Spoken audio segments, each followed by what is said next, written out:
Hi there guys, I'm Nikhil from GreedyTech, and in this video I'll be unboxing and doing a hands-on review of the Samsung Galaxy A14.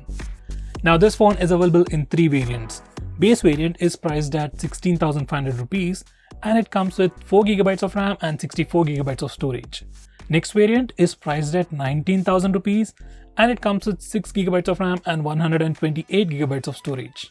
Now the final variant is priced at 21,000 rupees and it comes with 8GB of RAM and the same 128GB of storage.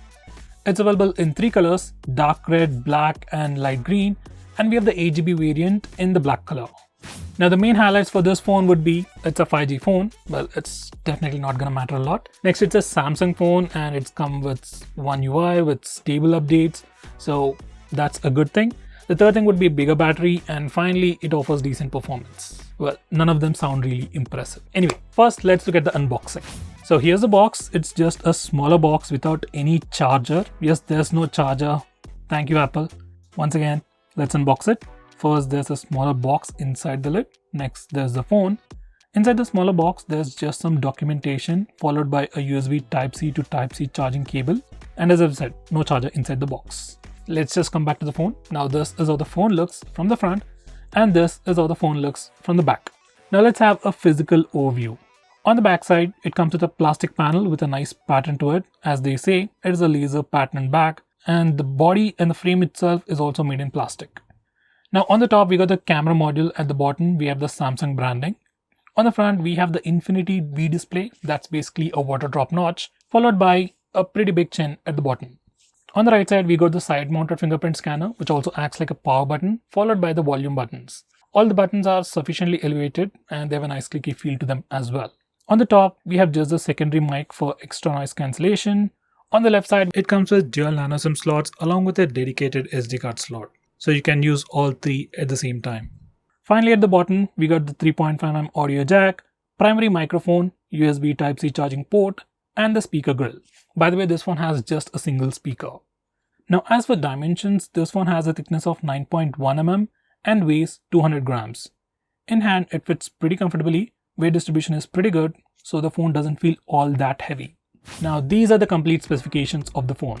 On the back, this phone comes with a triple camera setup with a 50MP primary camera, followed by a 2MP macro camera and a 2MP depth camera.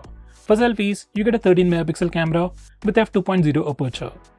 In the display department, this phone comes with a bigger 6.6-inch Infinity V display with Full HD Plus resolution with 90Hz screen refresh rate. It's not AMOLED, it's just an IPS display.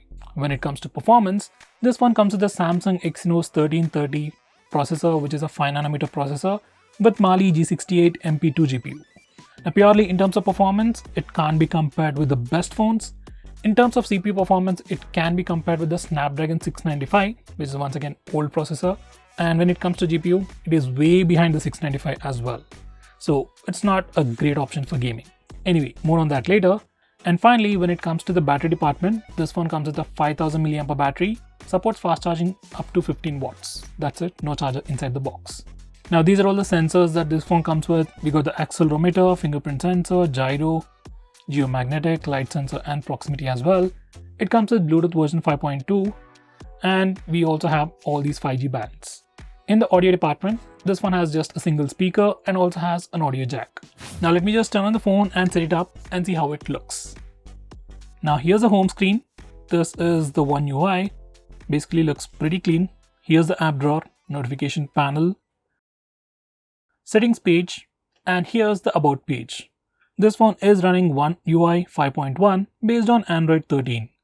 Right out of the box, we have the May 1st security patch, which is pretty good. And with this phone, you can get 2 years of Android updates and 4 years of security updates. Now, this is not a premium phone. This is like a budget phone. So you're not going to get long-term Android updates. But Samsung is still offering 4 years of security updates, which is still pretty good when compared to many of the brands out there. Now, when it comes to the storage department, out of that 128GB of space, we get about 107GB of space for our user apps and user data. Out of that 8GB of RAM, we have 4.5GB of RAM free right out of the box. Now, here's the camera interface. Looks pretty similar to other Samsung phones. We have the default photo mode, portrait mode, video mode and more section. and we have a similar interface even for the front camera. Now these are some sample shots.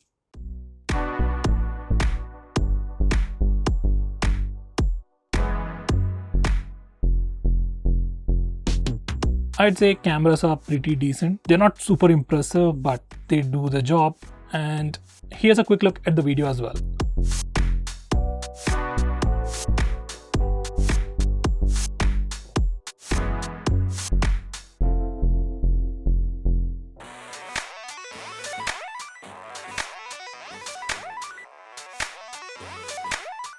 Now let's test the speaker. There's just a single speaker, and here we go.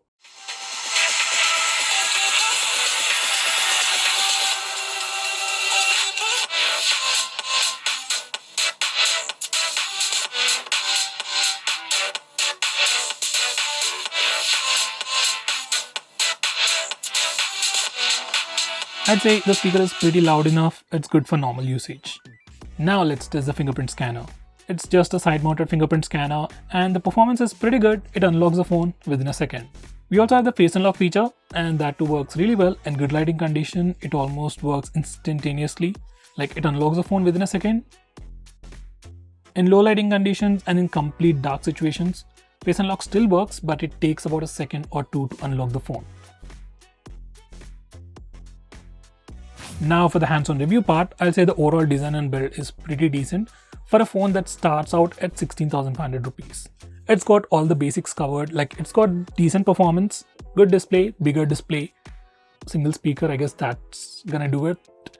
We also got 5G, if you are really into it, and a bigger battery, and of course you're missing a charger. Anyway, it's got all the basics covered.